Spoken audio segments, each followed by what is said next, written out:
బాబు kit, జాగ్రత్తగా ఉండు. గేదెలు ఇంకా కోళ్ళొచ్చి ఈ ధాన్యం తినకుండా చూడు. సరే అమ్మా, నేనిక్కడ కూర్చున్నంత వరకు జాగ్రత్తగా చూసుకుంటాను. మన ధాన్యాన్ని ఏ కోళ్ళు కాకులు తినకుండా నేను చూసుకుంటాలే అమ్మా. మంచిది. నేను త్వరగా వెళ్ళి మన గేదెల కోసం గడ్డిని కోసుకొని వస్తాను. మీరు జాగ్రత్తగా వెళ్ళి గడ్డిని కోసుకొని రండి. షూ! ఏ కాకి, ఇక్కడి నుంచి వెళ్ళు. నేను ఈ ధాన్యంలో నుంచి కొద్దిగా కూడా నిన్ను తిననివ్వను. అరే, ఈ దూడపిల్ల పరిగెడుతుంటే ఎంత అందంగా ఉంది. ఏ, నువ్వు నాతో తమాషా చేస్తున్నావా? నేను నీకంటే వేగంగా పరిగెడతాను. చూస్తూ ఉండు. అరే, ఎంత వేగంగా పరిగెడుతున్నావు. నన్ను ఓడించగలను అనుకున్నావా? చూడు, నేను నిన్ను ఓడించాను. ఇప్పుడు నేను పరిగెత్తుతాను, నువ్వు నన్ను పట్టుకోవాలి. కిట్టు, బాబు కిట్టు. అరే, అమ్మ నన్ను పిలుస్తోంది, కానీ నాకు వెళ్ళాలని లేదు. నీతో ఇంకా కాసేపు ఆడుకోవాలనుంది. కానీ వర్షం పడుతోంది కదా, అందుకే అమ్మ నన్ను పిలుస్తోంది. కానీ అమ్మ ఒక్కతే ఆ ధాన్యాన్ని తీయగలదా? బాబు, అరే, ఇప్పుడు మా అమ్మ నన్ను పిలుస్తోంది. కిట్టు, నేనిక వెళ్ళాలి. మా అమ్మ నన్ను పిలుస్తోంది కదా, వెళ్ళి వస్తా. లేదు, నువ్వు ఇప్పుడు వెళ్ళవద్దు. నాతో ఇంకా కాసేపు ఆడుకోవా ప్లీజ్? లేదు, నాకు ఆడుకోవాలని లేదు. నేను ఇంటికి వెళ్తాను. అవునా? సరే, వెళ్ళాలనుకుంటే వెళ్ళు. నేను మా అమ్మగారు పిలిచినా వెళ్ళలేదు. మంచి స్నేహితులు ఎప్పుడు ఇలానే ఉంటారు, మధ్యలో వదిలి వెళ్ళరు. అయినా ఇతను ఇంటికి ఎందుకు వెళ్ళాలనుకుంటున్నాడు?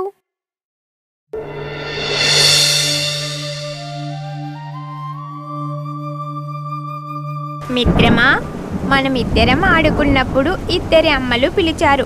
నేను ఆడుకోవడం మానేసి వెళ్ళలేదు. నువ్వు మాత్రం ఆడుకోవడం మానేసి వెళ్ళిపోయావు. ఎందుకలా? ఎందుకంటే అమ్మ మనకు ఏమి చెప్పినా అది మన మంచి కోసమే. మనం వాళ్ళ మాట ఖచ్చితంగా విని తీరాలి. లేకపోతే అది మనకు హానికరమే కదా.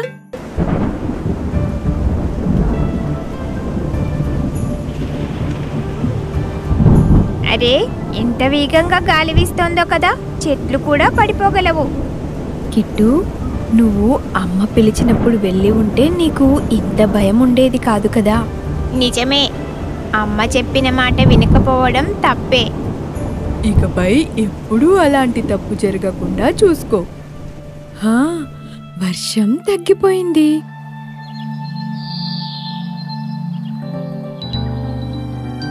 అమ్మా! ఎక్కడికెళ్ళావు బాబు? అమ్మా, దయచేసి నన్ను క్షమించమ్మా. మంజాడి అడవిలో ఒక ముసలి సింహరాజు ఉండేవాడు. ఒకరోజు అది దాని గృహానికి ముందు ఒక రాగి చెట్టుకు కింద విశ్రాంతి తీసుకుంటూ ఉంది. అప్పుడే ఒక చిరుత మంత్రి దాని దగ్గరికి వచ్చింది. మహారాజా, మీకోసం నేను అడవి అంతా వెతికాను. అక్కడొక జింక దొరికింది. అయితే అది ఎక్కడుంది ఆ జింక? దాన్ని తీసుకురా, నేను చాలా ఆకలితో ఉన్నాను. అలాగే మహారాజా. మహారాజా, నాకేమనిపిస్తుందంటే రోజు రోజుకి మీ దేహమంతా చాలా వీక్ అవుతుంది. అవును మంత్రి, ఈ రోజంతా నేను అదే ఆలోచిస్తూ ఉన్నాను. ఇప్పుడు నాకు వయసు ఎక్కువ అవుతూనే ఉంది. నాకు నా యవ్వనం మళ్ళీ తిరిగి కావాలి మంత్రి. మహారాజా, దిగులు పడకండి. నా దగ్గర అలాంటి వైద్యులున్నారు. మీకుండే సమస్య నుంచి మీరు బయటపడవచ్చు. మీ యవ్వనాన్ని తిరిగి రావడానికి అతని సహాయం చేస్తారు. నేనతన్ని పిలుచుకుని వస్తాను. ఓహో, నిజమా చెప్తున్నావు? అయితే ఆయన్ని త్వరగా తీసుకురా. నా గర్జన వల్ల చాలా పొరపాట్లు జరిగిపోయాయి. సరే, నేను వెంటనే తీసుకొస్తాను మహారాజా. ఈ ముసలోడితో పని చేసి చేసి నేను చాలా అలసిపోయాను. ఇతనెప్పుడు జింక మాంసమే తింటాడు. ఇతని యవ్వనాన్ని మళ్ళీ రావాలి, అప్పుడే నాకు నెమ్మదిగా ఉంటది. ఇలా చెప్పుకుంటూనే చిరుత వైద్యుడు నక్కను చూడ్డానికి వెళ్ళింది.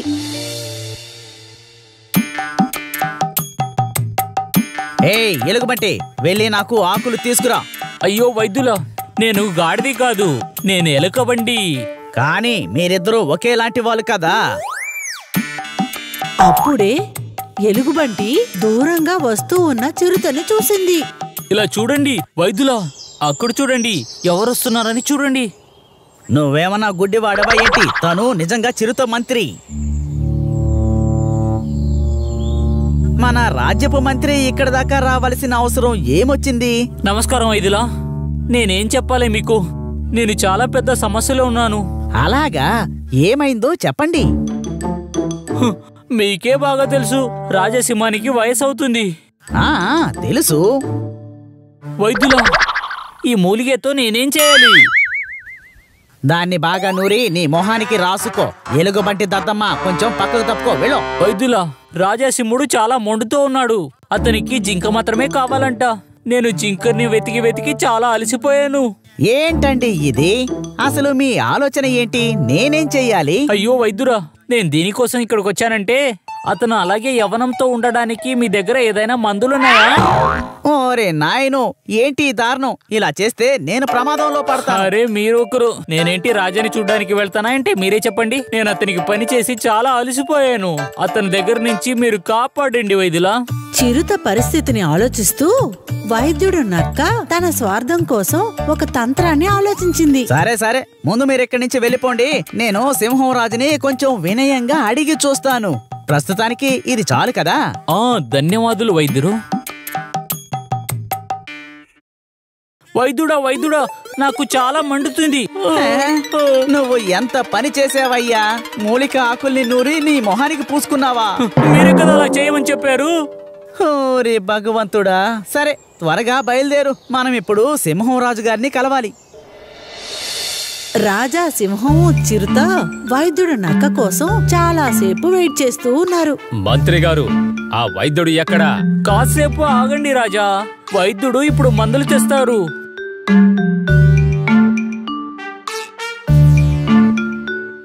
మహారాజా, అదిగో వాళ్లే వచ్చేశారు.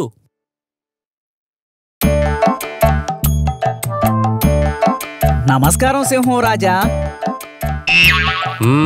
నమస్కారం నమస్కారం. ఈ జీవి ఎవరు? మంచిది సింహం రాజా, ఇతను నా సహాయకుడు ఎలుగుబంటి. ఎలుగుబండి ఎలుగుబండి. అవునవును, ఎలుగుబంటి. భయంకరంగా ఉన్నాడు. కొంచెం భయంకరంగా కనిపిస్తాడు, కానీ చాలా శ్రామికుడు. తేనె ఎంత ఇచ్చినా దాన్ని తాగేస్తాడు, కానీ మర్చిపోకుండా సాయం చేస్తాడు. బాగా ఊపిరి పీల్చుకోండి. మీకు ఎక్కడైనా దెబ్బ తగిలిందా, లేదా గాయం, లేదంటే కింద పడ్డారా? ఎవరైనా కొట్టారా? లేదే.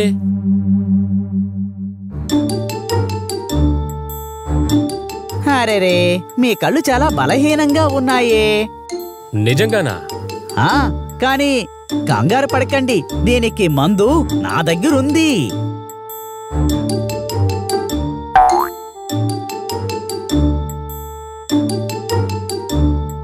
ఇది ఏనుగు మాంసంతో చేసిన మందు. దీన్ని ఉదయం, మధ్యాహ్నం, సాయంత్రం తీసుకోండి. ఇదేమో జింక నూనె. దీన్ని పొద్దున్నే, మధ్యాహ్నం, సాయంత్రం రాసుకోండి.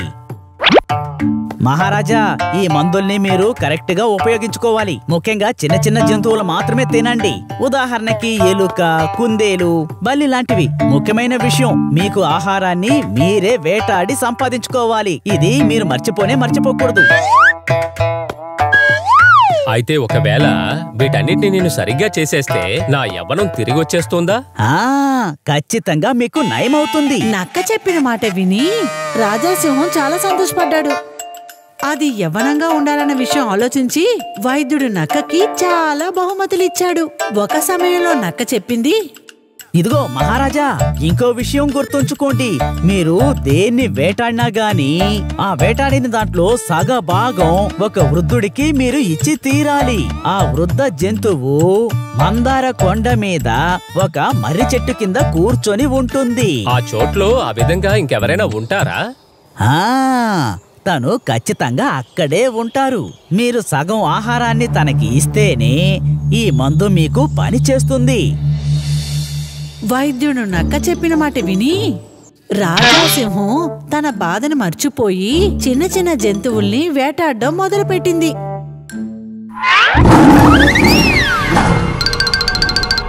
కొండ పైనున్న రాగి చెట్టు కింద సింహరాజా వెళ్ళాడు. అక్కడ వయసైన నక్కని రాజాసింహం చూశాడు. ఓహో, నాకు అదృష్టం ఎక్కువే. ఒక వయసైన నక్కొకటి ఉంది. ఏ ముసలి నక్క, వీటిని నువ్వు తీసుకో.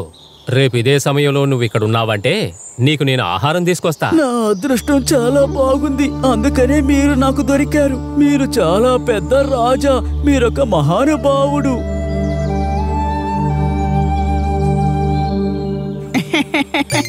అయ్యో మూర్ఖపు రాజా, రోజు ఇలాగే జరిగిందంటే నాకిక విందు భోజనమే. ఈ విధంగా ఆలోచిస్తూ సింహరాజా సంతోషంగా వెళ్ళాడు. ఆ తర్వాత ఇదే విధంగా అలవాటు పడ్డాడు. ప్రతిరోజు మధ్యాహ్నం సమయంలో నక్క రాజా రాక కోసం ఎదురు చూసేది. ప్రతిరోజు సింహం ఈ పని వల్ల చిన్న చిన్న జంతువులు సింహాన్ని చూసి భయపడేవి. తర్వాత ఇదే విధంగా ఒక రోజు, ఇప్పుడు మనం ఏం చేయాలి? మన మతం ఖాళీ అయిపోతుంది. ఇందుకు మనం ఒక మార్గం ఆలోచించాలి. ఏ దారిలో? అడవి వదిలి గ్రామానికి వెళ్తే అక్కడుండే ప్రజలు మనల్ని పట్టుకుంటారు. ఇక్కడుంటే సింహం పట్టుకునేస్తుంది. అది ఇక్కడ నిజమే. అడవిలో చాలా కాపలా వాళ్ళు ఉన్నారు. మనం ఎక్కడికి వెళ్ళలేము. మనం పుట్టింది ఈ విధంగా చనిపోవడం కోసమేనా? లేదు, అయినా మనం ఏం చేయగలుగుతాం? దీనికంతా కారణం వైద్యుడు నక్కే. ఇదే విషయం అంటే ఒక దారుంది. ఏంటా దారి? వైద్యుడి హెల్ప్ వల్ల ఎలుగుబంటి అస్సలు బుద్ధి లేయింది. అంతేకాదు దానికి తేనంటే చాలా ఇష్టం. మనం మన కోసం ఎందుకు యూజ్ చేసుకోకూడదు? మంచి విషయం, నాతోనే తేనె తీసుకురండి. తర్వాత ఈ విధంగా వాళ్ళ సంఘం నుంచి ఒక ఎలుక, ఒక కుందేలు ఎలుగుబంటిని వెతుక్కుంటూ వెళ్ళాయి.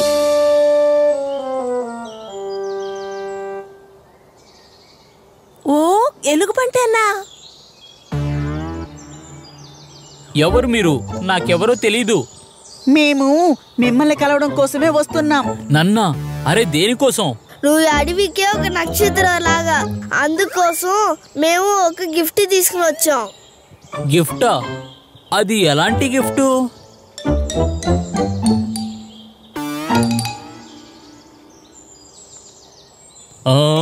తేను. తేన్ని చూడగానే ఎలుగుబంటి దాన్ని గబగబా తినడం మొదలుపెట్టింది. ఎలుగుబంటన్నా, ఎలాగైనా మమ్మల్ని కాపాడాలి.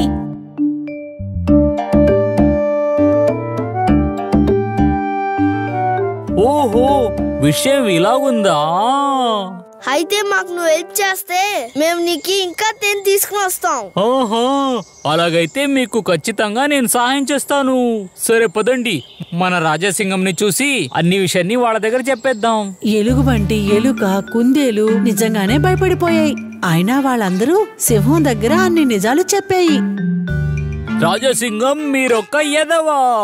ఏమిటి నువ్వేమన్నావు? మేమేం చెప్పడానికి వచ్చామంటే మీరు ఆ గుంటనక్క మాటలు విని మీరు మూర్ఖులైపోయారు. అది నిజమే రాజాసింహం. అలాగైతే మీకు నమ్మకం లేదంటే మేము చూపిస్తాం. అలా మీరు ఇష్టపడితే ఆ మగరంద కొండ కింద, ఆ రాగి చెట్టు కింద, ఆ ముసలి నక్క దగ్గర మమ్మల్ని అప్పచెప్పండి. ఆ తర్వాత మీరే చూడండి. అది వయసైన నక్క కాదు, వైద్యుడ నక్క. అదే మిమ్మల్ని మోసం చేసింది. వాళ్ళు చెప్పినట్టుగానే సింహం ఎలుకని, కుందేల్ని వయసైన నక్క దగ్గర వదిలిపెట్టి వెళ్ళిపోయింది. ఆ తర్వాత సింహం నక్క చేసే పనులన్నీ చూస్తూ ఉంది. నీ మూర్ఖత్వము ఇంకా నేను తెలివితేటలతో ఆలోచించడం వల్ల ప్రతిరోజు నేను మంచి విందుని ఆరగిస్తున్నాను. ఏంటి, మనం మొదలు పెడదామా?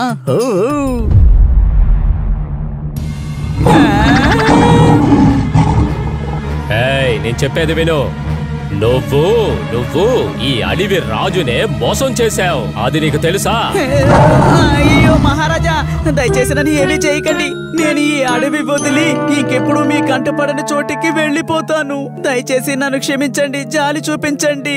మహారాజా, ఒక్క విషయం బాగా ఆలోచించండి. అందరికీ వయసు పైబడుతుంది, కానీ మనసు బలంగా ఉంది అంటే మన శరీరం కూడా శక్తివంతంగా ఉంటుంది.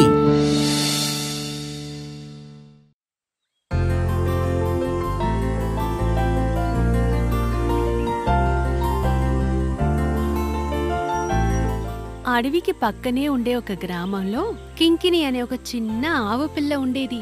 కింకిని చాలా అందంగా ఉండేది, చాలా అల్లరి చేస్తూ ఉండేది. అరే ఉదయం అయిపోయిందా? నేనిప్పుడు లెగవాలి.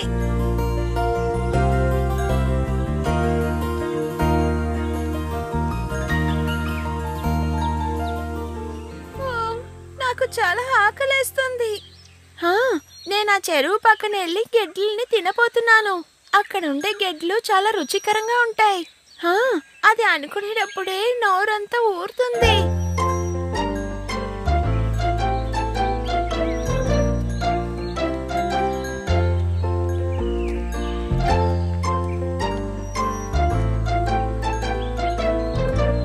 కింగిని ఆగు, ఒంటరిగా వెళ్ళకు, నేను వస్తాను. ఆ ఏనుగుల గుంపు ఆ నీటి దగ్గరికి వచ్చి ఉంటుంది. ఒంటరిగా వెళ్ళడం ప్రమాదం. అదంతా ఏవి కాదమ్మా, నేను చూసుకుంటాను. ఏం చెయ్యాలి? వీడు చెప్పిన మాట వినడం లేదు.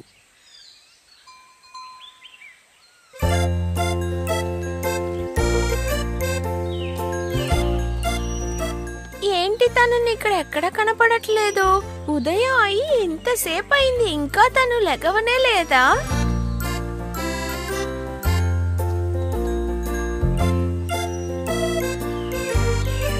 ఏంటి వాడు ఇక్కడ కూడా కనపడట్లేదు? నేను మెదలకుండా వాడి ఇంటికి వెళ్ళి వాడిని తీసుకొస్తాను. ఆ చిన్న ఆవదోడ కింకిని, కుంజననే ఒక చిన్న చీమ, ఇద్దరు మంచి స్నేహితులు. మిత్రమా, మిత్రమా, బయటికి వస్తావా?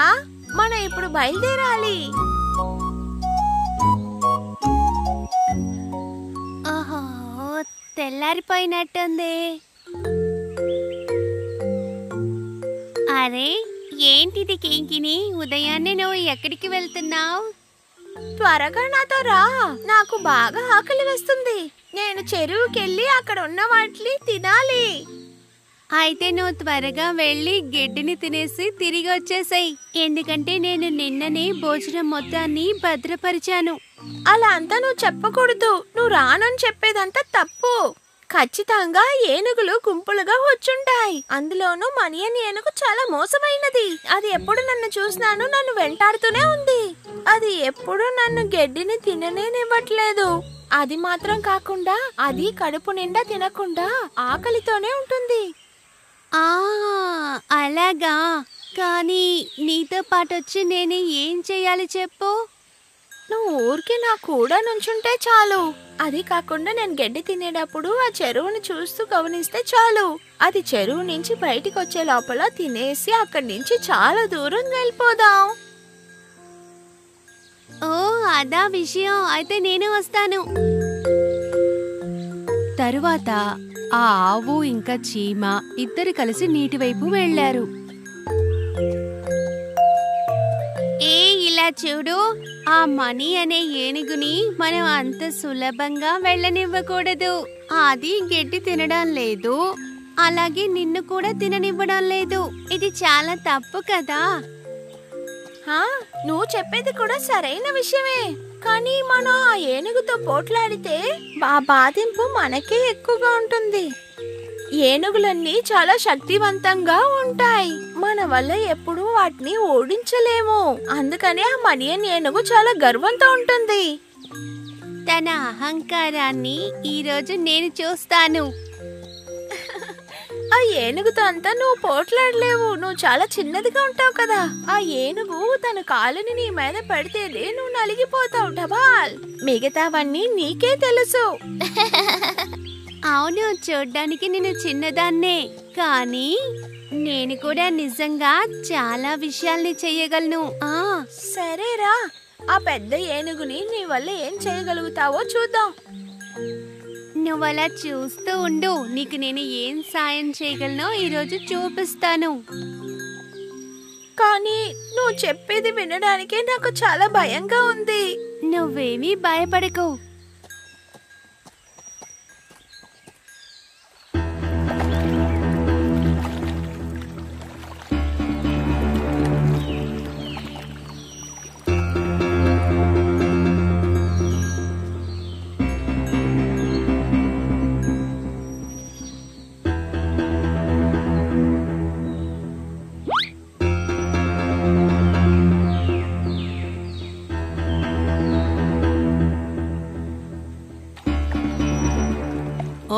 ఆ కింకిని అక్కడ గడ్డి తింటోందా?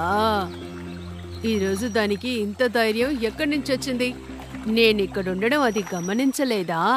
పర్వాలేదు, నేనే వెళ్ళి కలుస్తాను.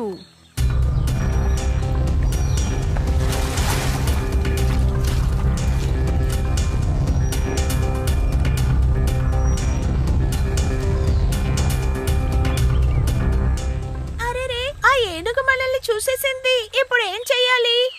నువ్వు అస్సలు భయపడకుండా కడుపు నిండా గడ్డిని తిను. నేను ఎంత గట్టిగా అరుస్తున్నాను, అయినా అవి నన్ను పట్టించుకోవడం లేదు. నేను వాటిని పట్టించుకోవాల్సిందే.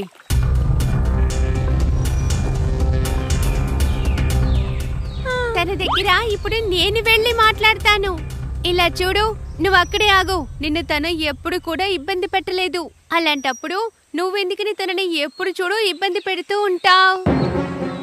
ఇవన్నీ చెప్పడానికి నువ్వెవరు? ఒకవేళ నీ మీద నా కాలు పెట్టాననుకో, నువ్వు అలాగే నలిగిపోతావు.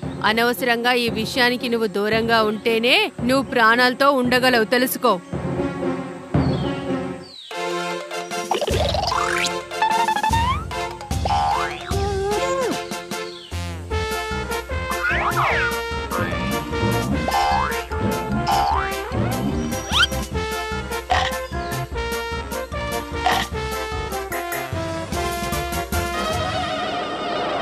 కుంజా, నాకు చాలా నొప్పెడుతోంది.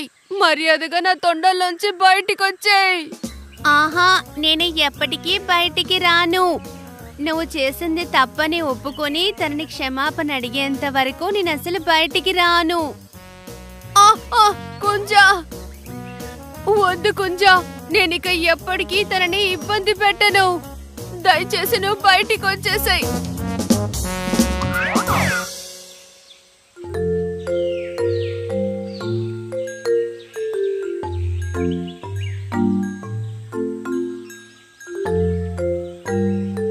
మనియా, నిజంగా నువ్వు చాలా శక్తివంతుడివి. కానీ నీ శక్తిని మిగతా వాళ్ళని భయపెట్టడానికి కాకుండా కాపాడడానికి ఉపయోగించు.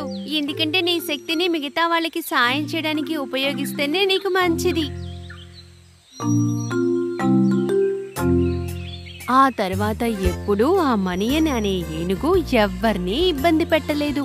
అంతేకాకుండా కుంజన్, కింగిని ఇంకా మనియన్ ముగ్గురు మంచి మిత్రులయ్యారు.